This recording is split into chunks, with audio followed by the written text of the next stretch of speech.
அண்ணா பல்கலைக்கழக மாணவி விவகாரத்தில் குற்றவாளியான ஞானசேகரனுக்கு இன்று உயர்நீதிமன்றம் இறுதி தீர்ப்பை வாசித்துள்ளது.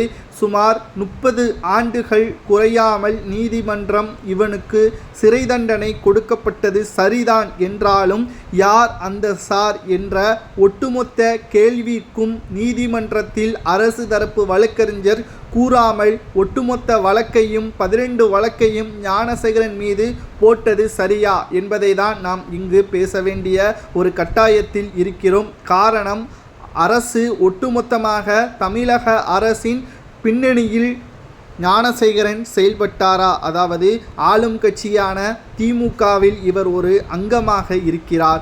அண்ணா பல்கலைக்கழகத்திற்குள் மாணவிகளும் மாணவர்களும் அங்கு வேலை செய்யக்கூடியவர்களும் தவிர யாரும் சாதாரணமாக உள்ளே சென்றுவிட முடியாது.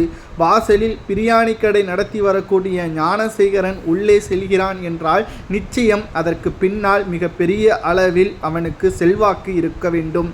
அந்த பகுதியில் திமுகவின் மிக முக்கியமான நிர்வாகிகள் இவனுக்கு ஒட்டுமொத்த ஆதரவுகளையும் கொடுத்துள்ளனர். திமுகவில் முக்கிய பொறுப்பும் இவனுக்கு இருக்கிறது.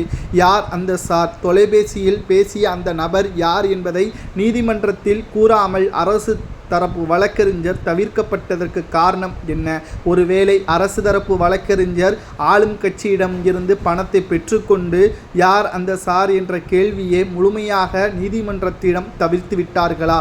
இதற்குத்தான் அன்றே சட்டசபையில் எதிர்க்கட்சி தலைவர் எடப்பாடி பழனிசாமி அவர்கள் இந்த வழக்கை சிபிஐ துறைக்கு மாற்றினால்தான் உண்மையான குற்றவாளி யார் என்பது தெரிய வரும். ஞானசேகரன் நல்லவன் கிடையாது, ஆனால் அவனுக்கு பின்னால் இருக்கக்கூடிய பெரும் முதலைகள் தப்பித்து விட்டார்கள் என்பதுதான் இப்பொழுது நாம் கேட்கக்கூடிய கேள்வியாகவே அமைகிறது.